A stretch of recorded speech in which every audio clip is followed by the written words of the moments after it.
Hello and welcome to my channel. This is Peg with Craft Room Stories, and this is Isabel, my exchange student slash daughter from Dresden, Germany. And guess what we are doing today? Well, it's more what Isabel's doing today. Isabel is making something called Vanilla Kipfer. Vanilla Kipfel. And this is a kind of cookie that makes you want to slap people. I mean, literally just stand up and start slapping people. It must be done because they're so good. And they're teeny tiny. We'll show you when we're done at the end of this video what they look like. But I'm going to let her knead the dough while I tell you what's happening. Okay, so what we're going to do, since I accidentally deleted that other video, but we're not talking about that. Anyway, what we're going to do is we are going to talk about what it's like to have an exchange student, to be an exchange student, what you kind of have to go through to be one, what you can expect, that sort of thing. And then if you comment on this video and just say something like a place Where you would like to go in Europe if you could go anywhere. in Europe. If you could go anywhere in Europe where you might like to go, or where you might like to have an exchange student from and get to know them and their ways. By the way, their baking ways often, I'm just telling you, it's just naughty. So, she is going to be cutting these cookies, and I'm going to be putting them on a cookie sheet. I may be out of frame part of the time, but you will hear my voice. And that's Itty, because she thinks we're baking dog treats and we're not. And Which we did on Friday, yeah, and she saw us. So now she thinks every time I bake, I'm baking something for her. which is not the case. And she's telling me that I should hurry. But we'll move her over.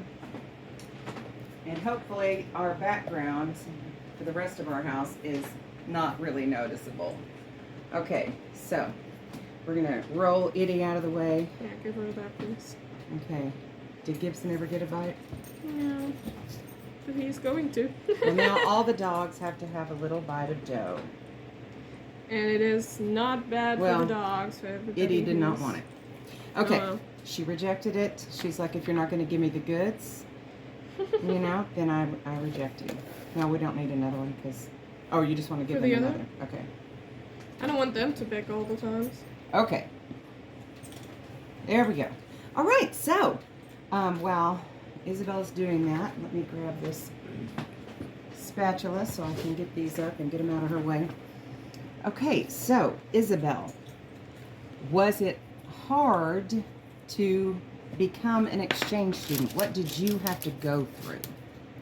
So, as an exchange student, you have to go through the whole application process of having an interview where someone from the organization tests you for like how you are, what your wishes are, what your goals are, your academic performance. They talk to your parents, how they feel about it, because they want to make sure that all parties involved really want this. And then I had to go through a language test that included speaking and reading. And, well, that is pretty much it. After that, you'll have the contract, the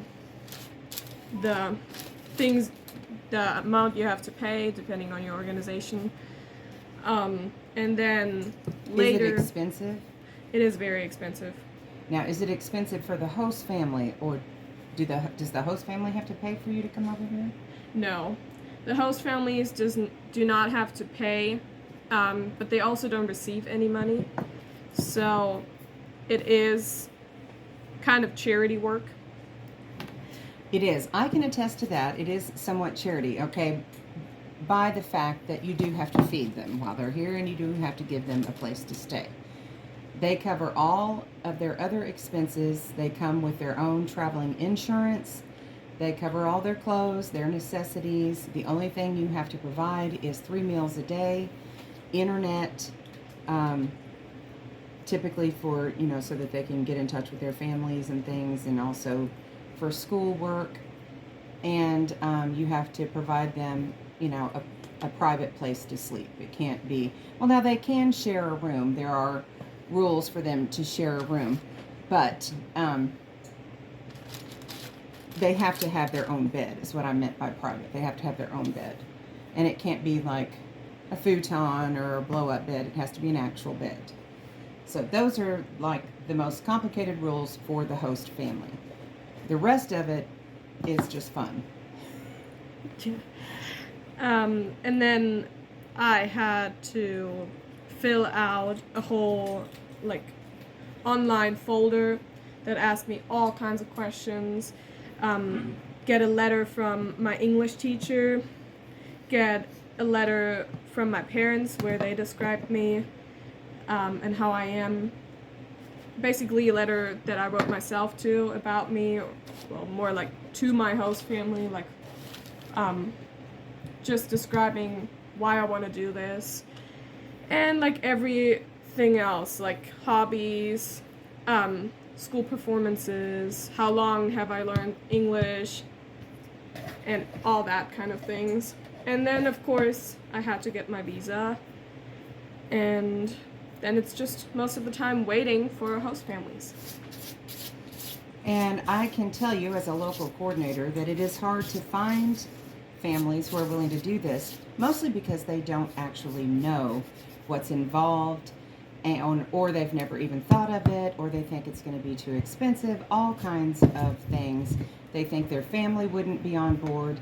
But often, if they have kids, the kids are so ready for this. Even the teenagers often are very excited about having somebody from a foreign country to come and live in their house for a while.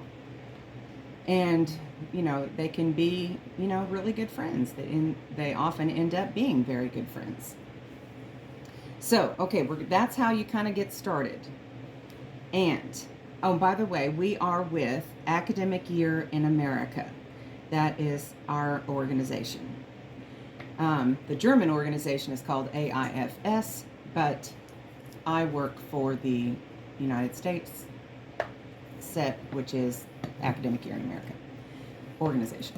Okay, so the next question would be, what was the most surprising thing that you found when you came to the United States? That's really hard, but I think just it's a lot different here, how everything looks, the town, how much land there is around here, and how long you basically have to drive to just get into the next town. And we live in rural Oklahoma, so for us, it takes 13 minutes to get to the next larger town that is one where we would do all the shopping and stuff like that. Comparatively, Isabel lives predominantly in town, right? But on the outskirts?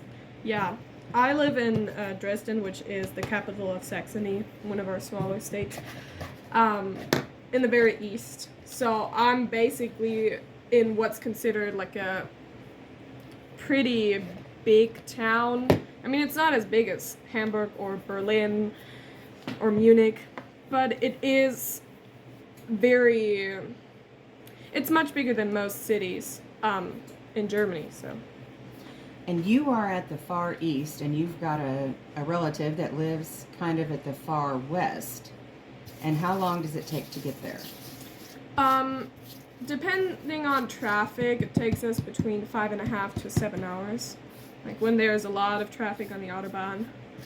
Which is about how long it takes us to get from the far east of Oklahoma to the far west. That's how long it takes us to cross our country. So it's, often for us, we can drive 15 minutes and we are in another state because we live right on the border of Arkansas. And they can drive, how long does it take you to get to the next country, the closest country? From Dresden, probably 2-3 hours. I have no idea because we're really not Well- been to this side, but I think like down south, it's like 2.5 hours from Dresden, or even less, across the border. It's just that the mountains are in the way, so you kind of either have to go up over the mountains or you go around it. And to the east, we have like probably around 3 to 4 hours. So you can see, and you can even go and look at a map of Germany and the surrounding countries of Europe and see they're kind of close, like, you know, our states are close. So we can't travel to another country typically very quickly unless you live at the far north or the far south of the United States. So that's just one difference. Now, what was it like? Well, let me rephrase. Okay, so what would be the biggest difference between German schools and American schools? The relationship with the teachers. Okay. Like, it is more common here that teachers are closer to their students. Like, they talk about what's going on in their lives, and everything.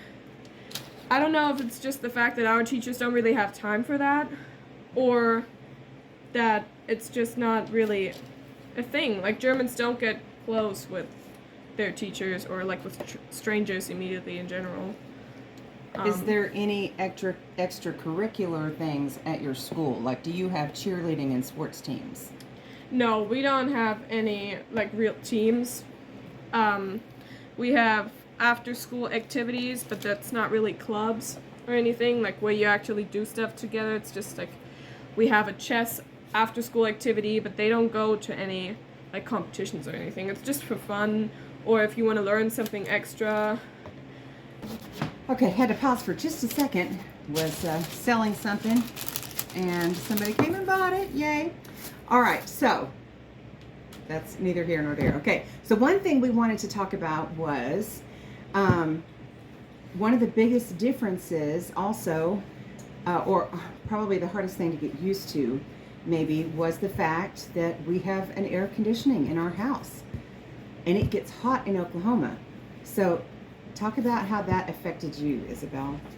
So in Germany, it's not really common that we have a lot of air conditioning, especially in like our houses. There is air conditioning in like shops and stores and everything, but at home it's not very common because Germans are very good with letting air in the house, like opening the windows and everything. I bet if you watch videos like that you have seen jokes about Germans that do Stoßlüften, which basically means opening every single window and just let all the air through. So I'm not really used to the house being really, really cold during summer. So when I came here, I was always dressed in a hoodie and jogging pants here. And then we would step outside to let the dogs out, and I would be like nearly falling to the ground because the hot air just hit me. And it was very, very hard to get used to that at the beginning. I felt like I was constantly running a cold because my nose was constantly running at the beginning, and I was really afraid that I suddenly had an allergy against the dogs because I've never had dogs before. So I was like, I hope I'm not having an allergy against dog hair that I don't know of. But turns out it was just the air conditioning. And there will be air conditioning because, as you know, Peggy gets hot. I cannot do it. I can't. So. Well, we all know the reason for that. Oh, yeah, menopause. We don't talk about that either. There's just I was things. saying because you look so good. Oh, she's being so sweet with her compliments. Okay, so I'm telling you, it is. Okay, well, she's just going to beat the dough up, and hopefully that wasn't really loud in your ear. Guess it's cold. It's cold, so you have to heat the butter back up so you can roll it out. Anyway, so, yeah, that was hard. I was very shocked. I was like, oh my word, how do you live? But their walls are made of like stone or cement or whatever, and they're very, very thick, like a foot thick. I mean, that's not an exaggeration. Very thick walls. And so it doesn't get as hot in their houses. And also, they're, of course, more acclimated to that kind of weather. You know, here, if we don't have air conditioning, we lose our minds. Now, they do have it in their cars and stuff, and some businesses, but not even all the businesses. And even if they do, they don't keep it very high. So, I'm not sure I would survive. I do want to go visit, but I kind of want to go at Christmas time. And also because of the Christmas markets. But, okay, so, some other things. What is the age that you can get a driver's license in Germany? The actual driver's license, not preparing for it.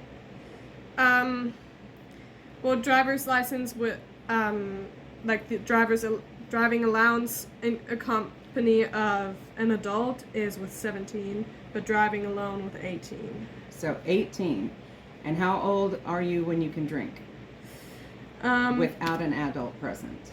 16, like beer and wine, and then 18, all the other stuff. So this is a very different, you know, to the U.S. And of course, we have rules with our organization that they have to follow the guidelines set, you know, in place in the United States. And so they are not allowed to drink and they are not allowed to drive while they're here. At one point, they were allowed to take driver's education and at least kind of start the process of learning how to drive and learning road rules and things like that. But they have since changed their position on that. So it's sad. But anyway, because Isabel really wanted to learn how to drive here.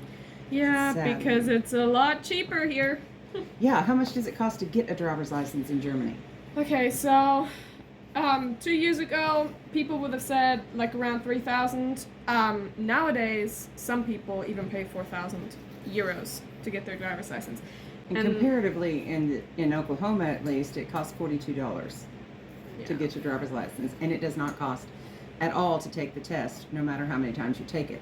You have to schedule it, but it doesn't cost any money. Now that's Oklahoma. I don't know what other states do. Yes. But there's some huge differences to get used to. And how bad has homesickness been for you? I did not have any homesickness at all at the beginning, like since I came here. If you have a great host family, then you're pretty much fine. Okay, so then it's getting very close to graduation. And then you have to leave. What is the thing that you will miss the most about your exchange year? My host family, you guys, and just chilling here after school, watching a show together, eating Subway or pizza or burgers, homemade burgers, and the dogs, giving my Paisley kisses and cuddling my Gibson with his little potato face. He sometimes has this look where he's just looking around, probably turned off his brain, and he just looks like a little potato because his head is formed like a potato. And the brown spots on him, they are the color of a potato. So he's just looking around like, it just looks cute. All right, we're going to pause this video and finish up these cookies, and then we'll come back, and it'll just be an instant for you, and we will show you what they look like. And you can't taste them, but remember, oh, I forgot to say okay, so what we need you to do, I forgot what was the giveaway. You're like, why? Yeah, you were telling them what they're supposed to do, but not telling why. Okay, I totally lost my train of thought.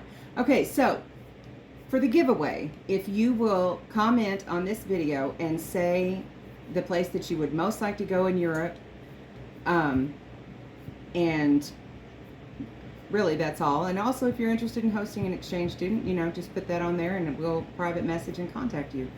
But if you just comment on there, then I will do a drawing for a winner. The winner will win some of these vanilla Kipfel. And let me just tell you, they're not like our cookies. Like our cookies would be stale. Like if you sent some chocolate chip cookies in the mail and stuff, they'd be stale.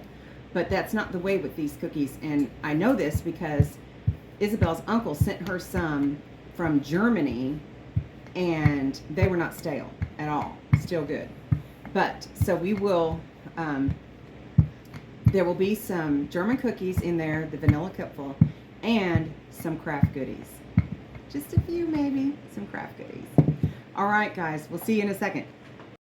Okay, we're back. Now, can you see this? Show the goodness. Oh, don't let them fall out. Look at that. Okay, you can't tell. You don't have taste division, okay? So what we have to do then, you take one and I'll take one. Prost. Prost.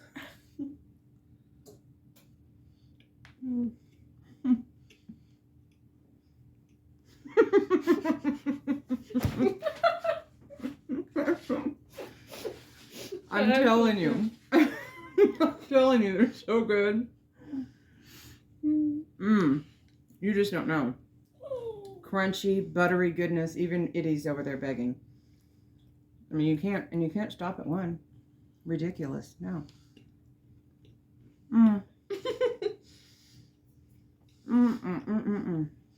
We are being watched. Mm-hmm. By 6 eyes. Mm-hmm. Okay. That's all you get. But you make sure and comment on this video. Tell us where you'd like to go in Europe. You can tell us why, or you can just put the name of a country. And then this too could be yours with some other craft goodies. Thank you, guys. And please feel free to like and subscribe to my channel. And comment as much as you like about anything, because I absolutely love to hear what's going on with you guys. Thank you so much. Y'all have a nice night. Bye. Well, it's night for us. Paisley and Gibson could not be unheard. Got to. Bye again.